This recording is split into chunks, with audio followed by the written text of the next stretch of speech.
Okay जी, अस्सलाम वालेकुम। ये थोड़ा ए लेवल्स के फैक्ट्स हैं कुछ। ये one of my students have written these down. वो आपको समझाते हैं सर, कुछ नए एक्स्ट्रा चीज होगी, बाकी फैक्ट्स मैं आपको वो लेवल्स के भेज चुका हूँ। I will go through this whole document. This is a huge document. मैं जल्दी जल्दी पढ़ूंगा। जो चीज़ तुम्हारे काम की नहीं होगी उस पर मैं मार्क बना दूंगा और तुम्हें उसकी फिक्र करने की जरूरत नहीं होगी। ठीक है जी।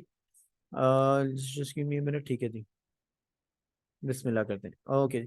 ऐसे inventory value, lower cost, net value. Sir पहला एमसीक्यू दिया, एमसीक्यू इस पे आना है सर, जो मैं आपको बोल रहा हूँ ना, इस पे एमसीक्यू आना है sir. Inventory value, lower cost, net realizable value. Net realizable value बेटा होता है एस्टिमेट सेलिंग प्राइस में एस्टिमेट सेलिंग एक्सपेंसेस। ये तुम्हारे ओलव की फैक्ट्स में लिखवा दिया। जो मैं ग्रीन से हाईलाइट कर रहा हूँ वो बहुत इंपॉर्टेंट है, मतलब बहुत हॉट है, बहुत ज्यादा हॉट है सर। इस पे एमसीक्यू आएगा ही आएगा, मैं बता रहा हूँ तुम लोग को पहले से। एस्टिमेट कॉस्ट टू कंप्लीट का तुम्हारा कोई काम नहीं है, अभी तुम्हें नहीं पता है एस्टिमेट कॉस्ट टू कंप्लीट क्या होती है, वो एलव जाके पढ़ लेना। हम इस पे अभी डैश बना दे, ये बना देते हैं। कॉस्ट टू कंप्लीट को पढ़ने की अभी जरूरत नहीं है। It says next is question. अच्छा, जो कैंसिल करता जाऊंगा मैं। थ्री भी गया, और टू बहुत इंपॉर्टेंट है। Two is very hot sir, you have to इसको पढ़ के जाना। Next is point number 4, inventory is managed by IS2। ये भी अभी तुम्हारे काम का नहीं है। इंटरनेशनल अकाउंटिंग स्टैंडर्ड्स होते हैं, वो गवर्न करते हैं। प्रूडेंस कॉन्सेप्ट बहुत इंपॉर्टेंट है सर। प्रूडेंस कॉन्सेप्ट क्या कहते हैं? Income assets should not be overstated. ये बात याद रखो कि ओवरस्टेट नहीं होना। अपने एसेट्स को ओवरस्टेट करोगे, इनकम को ओवरस्टेट करोगे, इसका मतलब है तुम ट्रू एंड फेयर व्यू को फॉलो नहीं कर रहे हो। तुम एक फॉल्स व्यू दे रहे हो कि तुम्हारे एसेट बहुत ज्यादा है, प्रॉफिट बहुत ज्यादा है, इन्वेस्टर्स को गलत पिक्चर जाएगी, तो इन्वेस्टर इन्वेस्ट कर देगा। This is a fraudulent activity, you will be caught, which is why prudence concept कहते हैं एसेट इनकम एसेट को ओवरस्टेट ना करो, एक्सपेंसेस एंड लाइबिलिटीज को अंडरस्टेट ना करो। कुछ छुपाओ नहीं कि लाइबिलिटी कम है या एसेट कम है, क्योंकि अगर लाइबिलिटीज को अंडरस्टेट करते हो, मतलब लाइबिलिटीज कम शो करते हो, मतलब लाइबिलिटीज होती ज्यादा है, तो this also is not giving a true and fair view of the business. उसके बाद expenses are recorded when they are incurred और likely to be incurred. When they are incurred, I will send you this file after the video. और likely to be incurred, ठीक है जी। अगर incurred होने वाले हो या लाइकली टू बी इनकर्ड हो तो आप उसको रिकॉर्ड कर लेना। कल मुझे लग रहा है सर ऐसा केस होगा कि एक केस आएगा जहाँ पेनल्टी चार्ज होनी होगी $50,000 की। ठीक है जी, बहुत कॉमन सा कॉन्सेप्ट है। ये IS10 के बीच में आता है, बट तुम्हें वो 11 में पढ़ोगे जाके।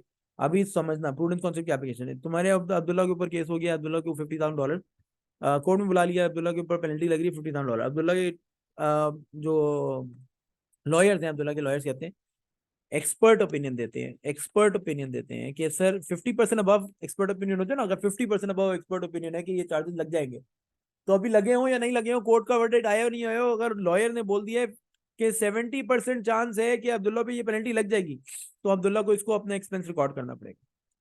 This has to be recorded as an expense, so you need to understand that expenses are recorded even when they are incurred. Obviously जब तो खर्चा करोगे तो एक्सपेंस रिकॉर्ड करोगे, but even if they're likely to be incurred and the expert opinion is greater than 50%, that uh, uh, uh, this amount of penalty will be charged, then you will have to record as your expense. So this is, ये हो सकता है इस पे MCQ आ जाए, हो सकता है कल MCQ आ जाए, देखना। It says income should only be recorded when they are earned. Sir ये रियलाइजेशन कॉन्सेप्ट है। रियलाइजेशन कहूँ तो प्रूडेंस का एक पार्ट होता है, सब पार्ट है। रियलाइजेशन कॉन्सेप्ट है, income should only be recorded when they are earned, not when they are receive. तो जब रिसीव हो जाए तो उसका मतलब ये नहीं कि वो पैसे मेरे हो गए, मैं तुमसे फीस लेता हूँ तो at the start of the month ले लेता हूँ, तो at the start of the month ये नहीं कि वो मेरी इनकम हो गई। I can not record as my income until unless I give you all the services till the end of the month. Duality concept, ये सर अभी अभी अभी ये वाले पेपर में कहते हैं सर, डुअल एस्पेक्ट कॉन्सेप्ट भी कहते हैं इसको, डुअलिटी को डुअल एस्पेक्ट भी कहते हैं। डुअल एस्पेक्ट मतलब for every debit there has to be a for every debit there has to be a credit, simple. फिर हिस्टोरिकल कॉस्ट पे बहुत आ रहा है। All non current assets and inventory, all non current assets and inventory, inventory भी और non current asset should be recorded the price paid for them. Price paid for them का मतलब होता है कॉस्ट। हाउएवर इन्वेंट्री के लिए ये होता है, inventory is valued lower of cost और नेट रिलायबल वैल्यू। फिर मैचिंग कॉन्सेप्ट रहता है, expenses for the current year should be matched with revenues for the current year to provide profit for the current year. अगर इस साल का profit निकालना है तो इस साल की इनकम में से इस साल के एक्सपेंसेस माइनस करोगे, राइट।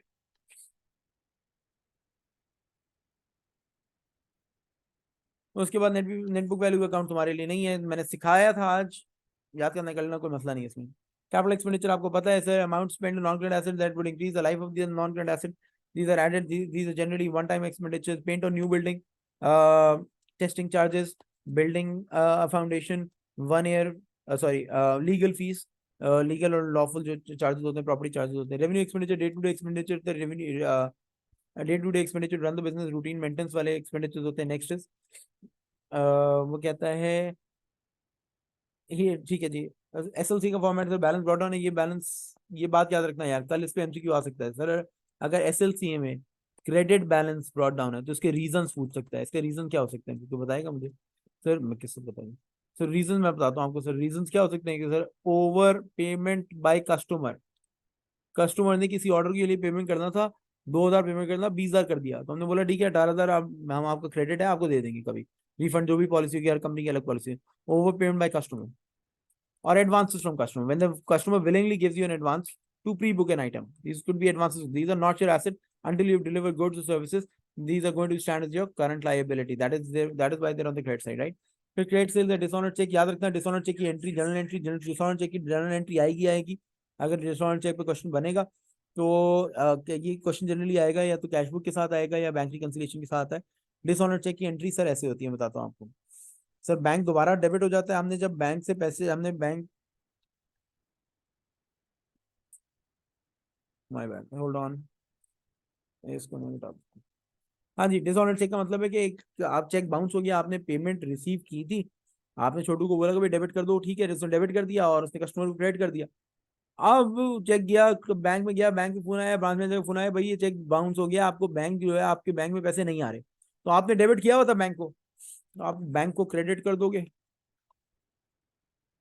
और कस्टमर को दोबारा डेबिट कर दोगे। कस्टमर से रिसीवेबल, जब पैसे रिसीव हो जाते हैं रिसीवेबल कम कर देते हैं। अब वो चेक डिसऑनर हो गया तो अब वो कस्टमर के ऊपर रिसीव, हमारा रिसीवेबल बढ़ गया, कस्टमर की लाइबिलिटी वापस खड़ी हो गई, जो कस्टमर ने पे किया था उसके चेक ऑनर ही नहीं हुआ, पैसे आई नहीं, interest on charge from customer आ गया, refund to customer settlement entry है। फिर सेल रिटर्न आता है क्रेडिट साइड पे, डिस्काउंट अलाउड आता है, काउंटर सेट ऑफ आता है, बैड डेट्स आता है, ये बात याद रखना।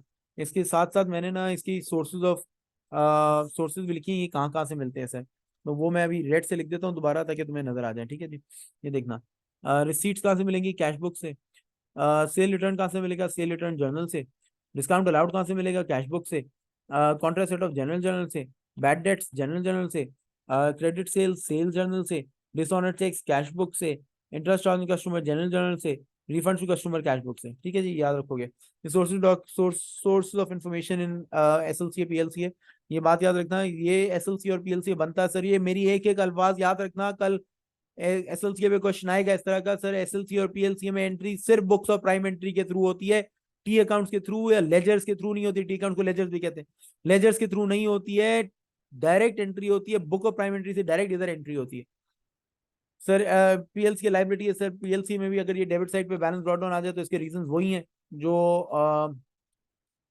हमने एसएलसी के लिए लिखे, बट वो ये है कि सप्लायर का नाम यूज करना, एडवांसेस टू सप्लायर हो जाएगा, ओवर पेमेंट टू सप्लायर हो जाएगा, तो बाकी सब सही है। उसके बाद आ जाओ sir, discount received on the credit side, on the sorry on the debit side, फिर purchase returns on the debit side, counter setup on the debit side, फिर क्रेडिट परचेज होते हैं, इंटरेस्ट ऑन ओवरड्यू अकाउंट्स होता है। अगर payments debit side पे है तो रिफंड क्रेडिट साइड पे डाल देना, यस और नो, रिफंड सेटलमेंट एंट्री होती है।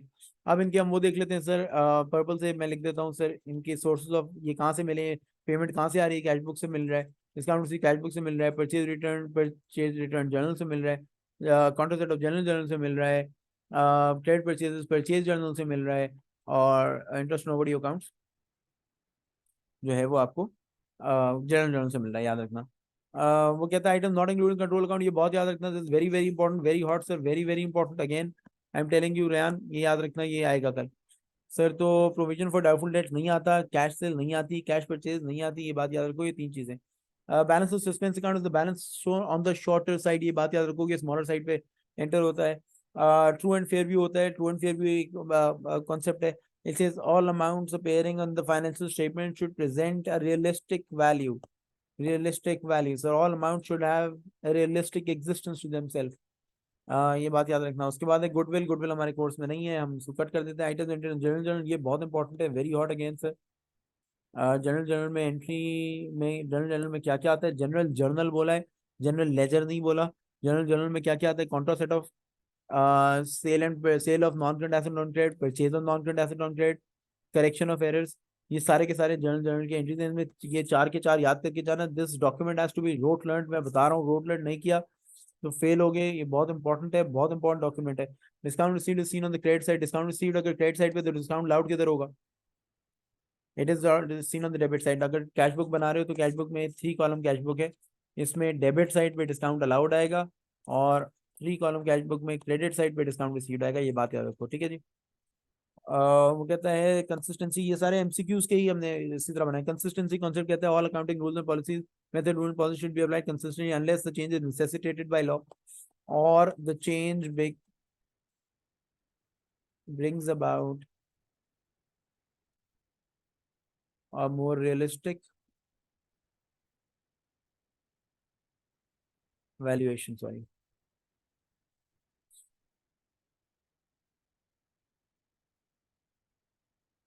उसके बाद sir depreciation straight line method cost में scrapper is amount of asset which fell in normal market at the end of it useful life cost is the amount of money that you pay from your pocket and estimate useful life could be in years. Scrap value sir लिखा हुआ है, ये लिखना amount the asset would fetch in an open market at the end of its useful life. उसके बाद है cost is the amount of money paid from the pocket on purchase of non-current asset inventory is never valued at replacement cost, never valued replacement cost। कल तुम्हारे पास मैं बोल रहा हूँ बार बार, इन्वेंट्री वैल्यूएशन पे क्वेश्चन आएगा, नेट रियलाइजेबल वैल्यू पे क्वेश्चन आएगा। नेट रियलाइजेबल वैल्यू याद रखना, net realizable value estimate selling price minus estimate selling expenses है। रिप्लेसमेंट कॉस्ट का कोई काम नहीं है, मार्केट वैल्यू का कोई काम नहीं है, फेयर मार्केट वैल्यू कोई काम नहीं है। ये 4-5 वर्ड इस्तेमाल कर सकते हैं। रिप्लेसमेंट कॉस्ट पे इन्वेंट्री वैल्यू नहीं होती, inventory value lower of cost और नेट रियलाइजेबल वैल्यू। तो कहता है मैचिंग कॉन्सेप्ट, ये दोबारा लिखा है। Matching concept expensive for the year current year should B match with expensive for the income for the current it forms the basic of the basis of the income statement। Sir ये income statement की basis है, income statement बनता ही matching concept के ऊपर है। जहाँ income statement हो और matching concept accounting concept question हो तो जहाँ इनकम स्टेटमेंट हो वहाँ मैचिंग कॉन्सेप्ट डाल देना, ठीक है जी। डिस्पोजल अकाउंट है sir, cost of disposal of asset आ गई, प्रोविजन डेप्रिसिएशन जितनी चार्ज हुई सिंस एसेट वाज बॉट उतनी सेल प्रोसीड यहाँ पे आती है। अगर लॉस होगा तो यहाँ आएगा क्रेडिट साइड पे, अगर गेन होगा तो इन दोनों में से कोई एक ही होता है। अब्दुल्ला प्लीज एक ही लिखना, ठीक है। Information control account entered through books of prime entry, any amount received in advance and services not yet delivered is a current liability। if you receiving amount of money in advance, जैसे मैं receive करता हूँ fees advance और मैं services जब तक deliver नहीं कर दूंगा तब तक वो मेरी इनकम रिकॉर्ड नहीं हो जाएगी, ठीक है जी। Capital is asset minus liabilities, all assets at start, asset start minus liability start will give you capital start, asset से 10 minus liability will give you capital. PLC का फॉर्मेट है सर, ये हम बना चुके हैं, आपको याद होना चाहिए। Materiality concept is important sir. Materiality concept कहता है कि the amount is significant enough to affect the economic decision user financial statement, तो ही रिकॉर्ड करना, वरना छोटी अमाउंट हो तो उसको एक्सपेंस आउट कर देना, ठीक है जी। उसके बाद यदि amount is insignificant not to affect the economic decision user financial, it must be written off या रिकॉर्डेड एज एन एक्सपेंस और disclose as a note to financial statement. Note to financial statement छोड़ दो, बस तुम ये याद कर लेना कि ऑपरेटिंग एक्सपेंस रिकॉर्ड कर देंगे उसको, ठीक है जी। उसके बाद डिस्पोजल अकाउंट है, फॉर्मेट याद कर लो, दोबारा आ गया। डिस्पोजल की एंट्रीज याद कर लेना sir, very hot, very very hot sir. इसके ऊपर मैं एक वो बॉक्स बना रहा हूँ, रेयान हाशमी मैं बता रहा हूँ, ये कल आ रहा है sir. This is very very important. Disposal की entry is coming tomorrow, just give me a minute, hold on. इसको थोड़ा सा कलर चेंज कर लेते हैं।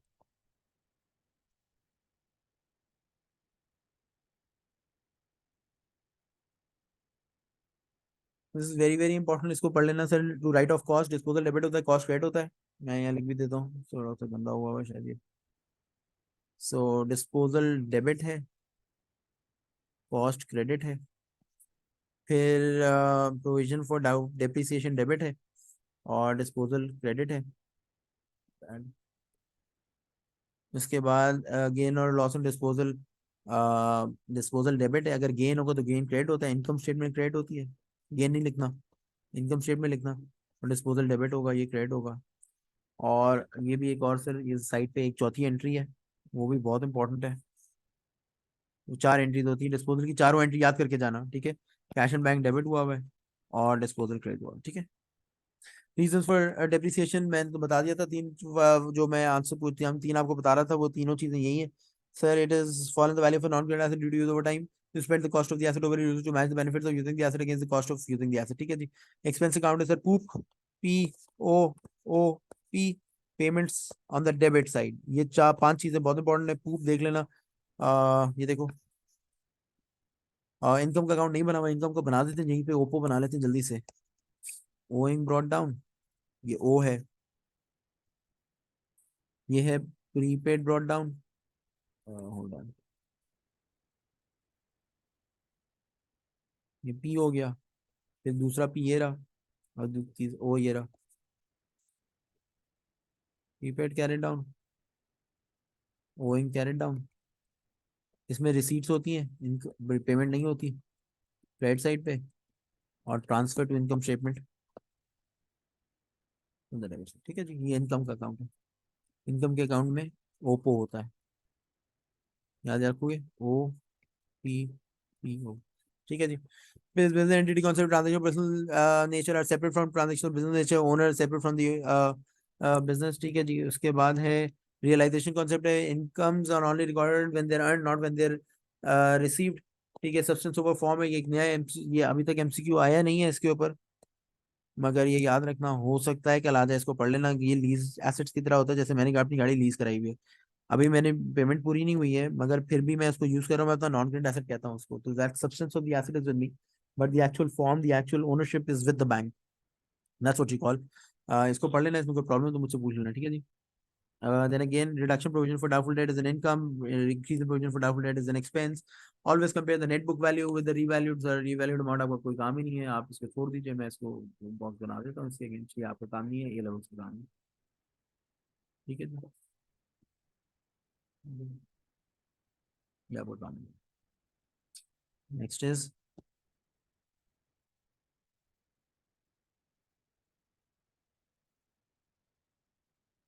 Increase in provision for doubtful date, reduction provision repeat हो गया। नेट एसेट्स का मतलब, नेट एसेट्स को ये बात याद रखो, नेट एसेट्स मतलब कैपिटल होता है, नेट एसेट्स कैपिटल, ये अलग लिख रहा हूँ मैं यहाँ पे। नेट एसेट्स मतलब है capital, assets minus liabilities. Next is capital account, retiring partner, ये आपका काम नहीं है, सॉरी।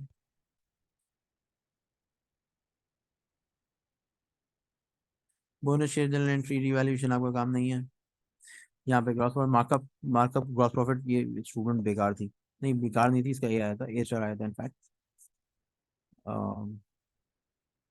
ग्रॉस प्रॉफिट मार्कअप नहीं होता, तो मार्कअप मार्कअप ही होता है, ठीक है जी। ग्रॉस प्रॉफिट हटा दो, मार्कअप का मतलब है gross profit upon cost of sales, ठीक है जी। ये याद रखो, इसको हम थोड़ा बढ़ा लेते हैं। GP upon cost of sales in 200, ये परसेंटेज में दिखाया जाता है। फिर मार्जिन होता है, ग्रॉस प्रॉफिट मार्जिन होगा, तो जीपी अपॉन सेल्स इन 200 होगा, ये भी परसेंटेज में शो होता है, ये परसेंटेज में। एसेट टर्नओवर आपका काम नहीं है अभी, एसेट टर्नओवर आपके अकाउंट अभी ये लेवल जाके पड़ोगे। Net profit margin, net profit upon sales in 200, ये भी परसेंटेज में एक्सप्रेस होता है। रिटर्न कैपिटल एम्प्लॉयड, कंपनीज का रिटर्न कैपिटल एम्प्लॉयड कल आ रहा है, मैं बता रहा हूँ, कंपनीज का रिटर्न कैपिटल एम्प्लॉयड आ रहा है sir, that's profit from operation या ऑपरेटिंग प्रॉफिट, या profit before interest and tax, ये बात याद रखना है, ये आज लिखवाया है मैंने सारा।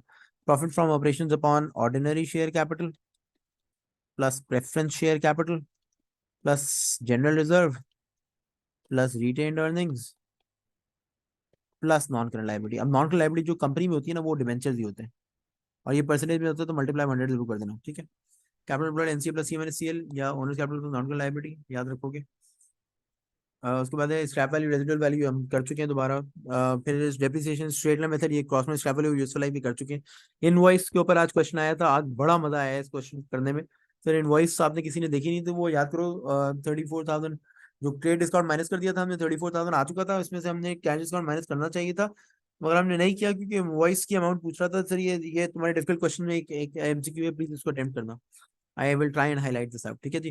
And control account does not guarantee the accuracy of the ledgers. Control account does not guarantee, it will only be a check on the accuracy, arithmetical accuracy, arithmetical accuracy मतलब प्लस माइनस की गलतियां check कर सकता है, actual accuracy नहीं check कर सकता है। It will always be a check, a certain probability of getting the answers wrong is, it is probable that you can get answers wrong. It is a good check, it's a good check, but does not completely verify कि सब सही है। उसके बाद है opening inventory, अगर overstated हो तो ये प्लीज याद रखना, अब्दुल्ला, मैं बल्कि अब्दुल्ला क्या सबको बोल रहा हूँ, this is very important for all of you, please understand. कल करेक्शन ऑफ एरर पे इसकी एप्लीकेशन आएगी, ये जो बॉक्स बना रहा हूँ, ये क्या होता है, क्लोजिंग इन्वेंट्री ओवरस्टेटेड हो अंडरस्टेटेड हो, ये क्या होता है, ये समझ नहीं है तो मुझे मैसेज कर देना, ये पढ़ना, ये जरूर पढ़ के जाना, पढ़े बगैर ये नहीं जाना। बोनस इशू का आपको कोई काम नहीं है सर। उसके बाद टोटल इक्विटी, ये बात याद रखना, टोटल इक्विटी जो मैंने अभी बताया आरओसी में, ordinary share capital, preference share capital plus all reserve. अब तुम्हारे पास जो दो रिजर्व है वो जनरल रिजर्व है और रिटेन्ड अर्निंग है, ये बात याद रखोगे, ठीक है।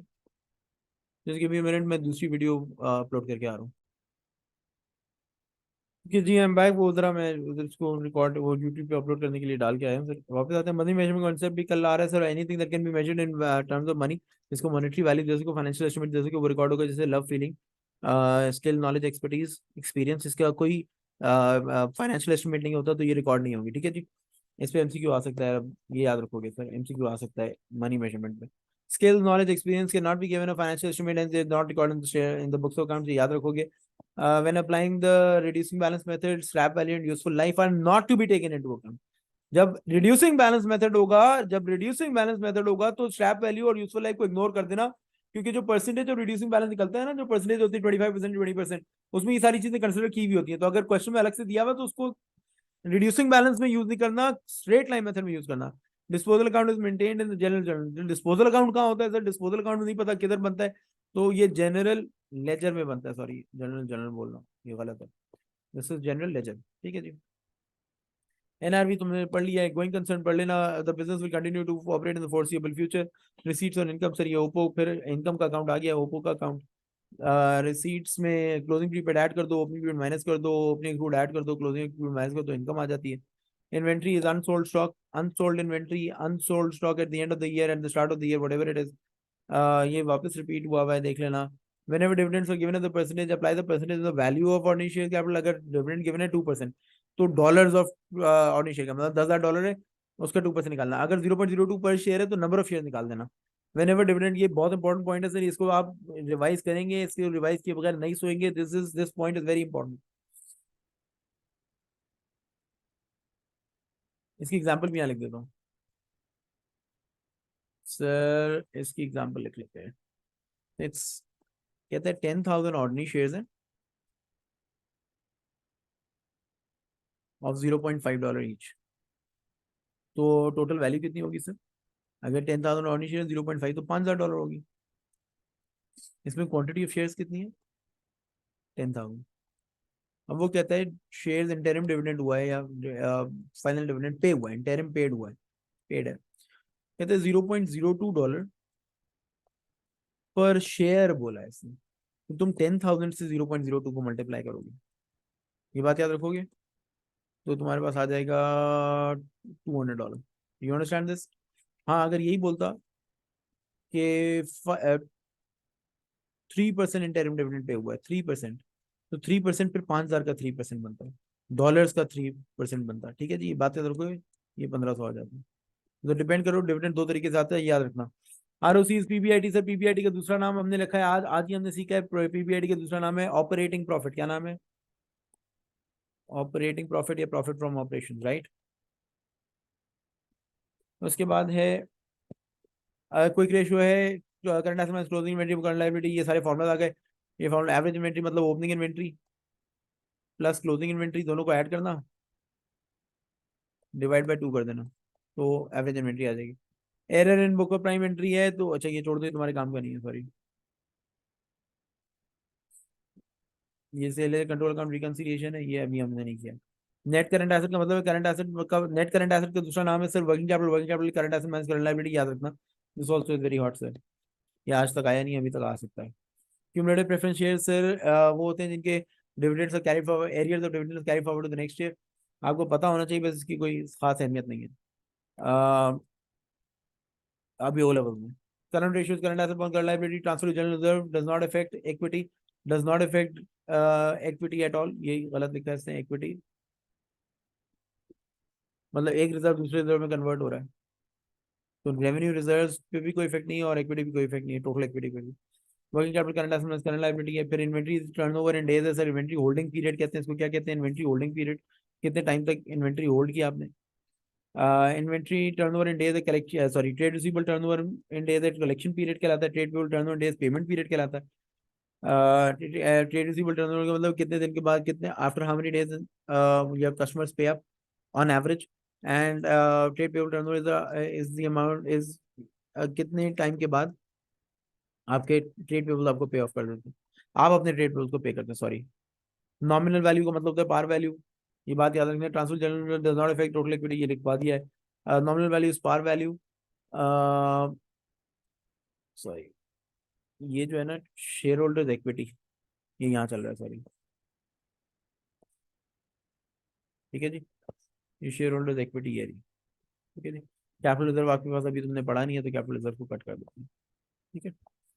Next is net trade receivable, मतलब नेट ट्रेड रिसीवेबल में क्वेश्चन आया था आज, आज आज ही देखा है हमने। नेट ट्रेड रिसीवेबल का मतलब है ट्रेड रिसीवेबल में से provision for doubtful debt minus कर दोगे, तो नेट ट्रेड रिसीवेबल आएगा। This again is very hot sir. When applying the current ratio net trade receivables are included in current asset, ये बात याद रखना। जब तुम करंट रेशियो अप्लाई कर रहे होगे तो तुम लिखते हो इन्वेंट्री लिखते हो plus stock debtor. Trade receivable जब लिखोगे ना, तो ट्रेड रिसीवेबल में अगर कोई प्रोविजन गिवन हो तो माइनस कर, provision for doubtful date given होता है, अगर गिवन हो तो वो माइनस करना, इसके बाद कैश एंड बैंक ऐड करना, ठीक है जी। ये बात याद रखोगे, नेट ट्रेड रिसीवेबल ऐड करना, नेट ट्रेड रिसीवेबल है trade receivable minus provision for doubtful debt. This again is a very important question है। Current ratio is inventory plus cash, ये देख लेना। नॉन करंट एसेट टर्नओवर तुम्हारे course में नहीं है, this is useless. Trade receivable turnover days, average trade receivable among trade sales times 365 multiply by 365 क्यों करते हैं, डेज में आ जाएगा। अगर फर्स्ट रो 62.3 डेज आ रहा है तो इसका मतलब है 62 डेज कंप्लीट हो गए, 63rd डे में एंटर हो गए, आंसर 63 लेके आना। हमेशा राउंड अप होगा, always round up, always round up your turnover day, turnover in days, okay. Over time period, double time का मतलब है 2 times the basic rate, time and half का मतलब 1.5, टाइम एंड क्वार्टर का 1.25। Markup is margin upon 1 minus, ये छोड़ दो तुम, अभी कंफ्यूज हो जाओगे, एससीपी करना, एससीपी याद रखना बस, ठीक है। इसी कन्वर्जन का भी कोई काम नहीं है, बड़े हो जाओ तो कर देना। प्रूडेंस को हम कंजर्वेटिज्म भी कहते हैं, you are very conservative about where she goes and who she is cash, and तुम you married to cash, you need to understand your cash, you being an accountant you very worried about cash, where she goes, who she is with, ये सारी चीजें बता याद रखना, ठीक है जी। कैपिटल रिजर्व का कोई काम नहीं है अभी तुम्हारा, अभी तुम छोटे हो। रेवेन्यू रिजर्व है तुम्हारे पास, जनरल रिजर्व होता है, रिटेन अर्निंग होता है, बोनस इशू रिजर्व तुम्हारे कोर्स काम का नहीं है, कॉस्ट ऑफ सेल्स काम का नहीं है। सस्पेंस अकाउंट का balance ledger the shorter side, lighter side of the trial balance, ये काम का है sir. carriage inward affects cost of sales, whereas carriage outward affects the profit for the carriage outward is normal expenses, carriage outward का दूसरा नाम है delivery charges, ये याद रखना।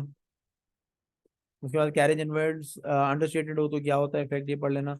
carriage inwards affects both net profit and gross profit, anything above gross profit affects both net profit and gross profit। Bank statement prepared by the bank, cash book is prepared by the business, हम लोग खुद बनाते हैं, business का account बनाते हैं। Any change the bank statement और reflection in the bank statement, a bank reconciliation statement is prepared to explain the difference between the cash book and the bank statement. Trial balances, a list of ledger balances on a particular date, this again is very hot sir, ये बात याद रखना। Trial balance, list of ledger balances है, dishonour cheques are subtracted from the cash book, BRS का format है, adjusted cash book का format है, इसका तस्वीर ले लेना अभी, पॉज करके तस्वीर ले लेना, ठीक है जी। उसके बाद जो एडजस्टेड कैश बुक है, ये बैंक चार्जेस क्या होते हैं, डिसऑनर चेक क्या होते हैं, ये कुछ मेजर चीज़ें, यही चीज़ें आती हैं जनरली। मैं नहीं बोल रहा इससे ज़्यादा नहीं आ सकता, इससे ज़्यादा भी आ सकता है, लग रहा है, मगर ये चीज़ें याद कर लेना कि कहाँ पे सही होती है। अगर सी माइनस लिखा हो तो कैश बुक क्रेडिट साइड पे होगा, सी प्लस लिखा हो तो कैश बुक डेबिट साइड पे होगा, बी माइनस लिखा हो तो बैंक रिकंसिलिएशन से माइनस होगा, बी प्लस लिखा हो तो बैंक रिकंसिलिएशन में ऐड होगा। चेक्स ड्रॉन का मतलब चेक्स इशू मतलब पेमेंट मेड, ग्रॉस प्रॉफिट और कॉस्ट ऑफ सेल्स को ऐड करोगे तो सेल्स आएगी। एंड उसके बाद आ जाओ तो सेल रिटर्न बेसिस तुम्हारे काम का नहीं है अभी, और मैं एक मिनट देख लूँ, बाकी सारा कॉस्टिंग आ गया है, अब ये चीज़ें आपके काम की नहीं है, ठीक है जी। So you will stop here, thank you so much, best of luck, work really really hard, I I am so proud of you, thank you so much and good bye.